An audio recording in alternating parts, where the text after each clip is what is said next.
When our kids were little, both my wife's parents and my parents lived in Florida. We lived in Michigan at the time, so think about the joy of having a place to take our family in the cold, cruel winters of Michigan. So we'd pack the car up, go to Florida, and I couldn't wait to just relax on the beach and read a favorite book to escape from the rigors and stresses of life. Well, I forgot that my kids had their own agendas, and so they'd be pulling on me, "Dad, let's build a sandcastle, let's build a sandcastle."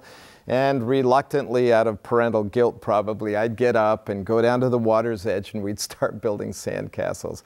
Well, I have to tell you that I'm a project guy. So once I was into it, I was into it. In fact, I took total ownership of it, and pretty soon my kids are standing on the margins watching me build the sandcastle and going off to things that they were interested in at the moment. Well, I would build these massive sandcastles, seaweed for ivy and palm trees and turrets and moats, and at the end of it, I ended up with a pretty nifty sandcastle, and I'd like to sit right next to it on the beach. People would walk by and say, "Ooh, check out the sandcastle. I wonder who built that." I'd go, "Well, that would be me."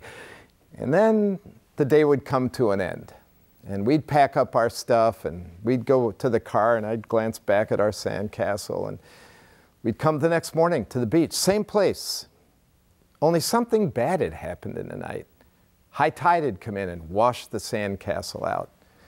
And I've often thought that that's an awful lot like the mistake we make in life.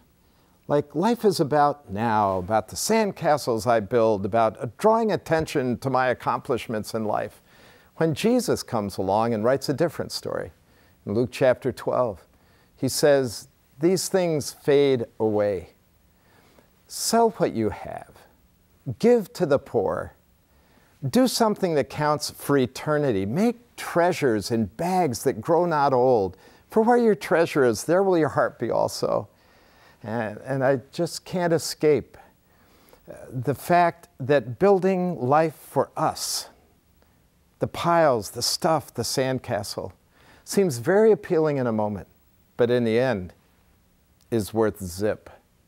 But what I do today that counts for eternity, that makes a difference for forever in somebody's life, now that's a castle worth building. So the question is, what have you done today that will last for eternity?